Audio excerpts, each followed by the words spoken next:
Good day, and welcome to another edition of the Military and Foreign Affairs Network. I'm your host, the voice of reason.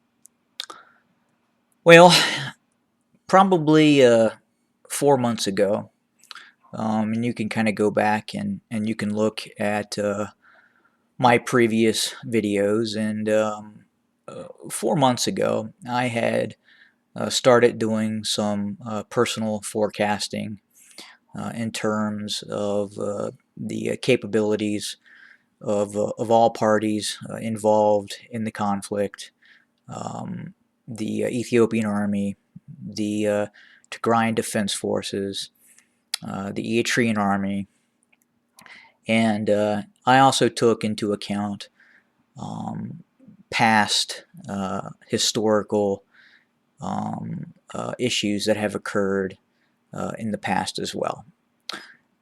And I had predicted that we would see the collapse of the Ethiopian army in a matter of months. And I believe I had predicted around the July time period where we would really kind of start to see the momentum shifting towards the Tigrayan Defense Forces, and why that occurred. There's a multitude of reasons, and this video would go from 5 to 10 minutes, 15 minutes to well over an hour, and I'm not going to bore everybody with how I came to this assessment, which uh, right now appears to be possibly correct in its outcome.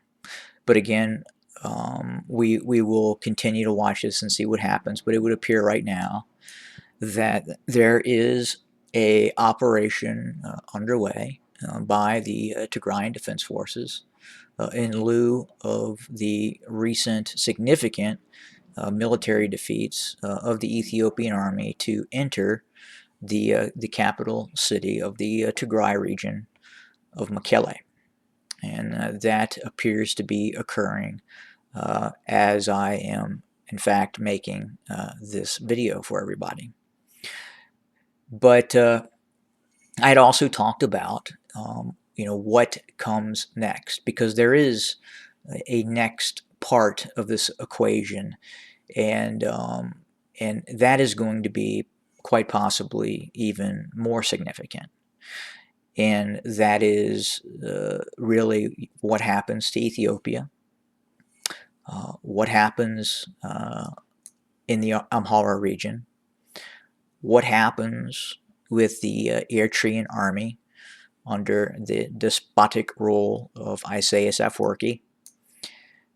But in terms of the Ethiopian army, it does in fact appear, as I had suggested, that it is now under the total collapse of itself, and that was principally caused by the Ethiopian army, one, invading the Tigray region, which it should have never done, and then two, pressing operations into the central highlands of the Tigray region. That was a major strategic blunder, and the Ethiopian army did it, and now they're paying the price.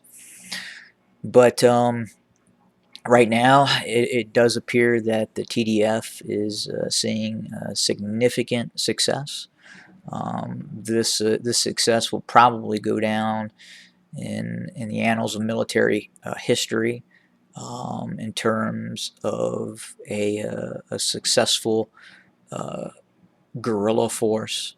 And is it an insurgency? Not really. I'm kind of, sort of, but it was textbook, and it has been especially incredibly successful in the last 5 days. And I had made the assumption in terms of the collapse of the Ethiopian army uh, at the earliest in the, kind of that July time frame.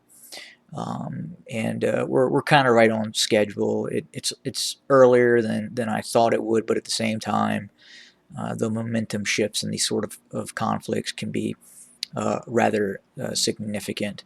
And I would think there are some definite military leadership aspects of this that are very unhappy with the Abiy Ahmed regime, and but at the same time, let's keep an eye on what the Eritreans do.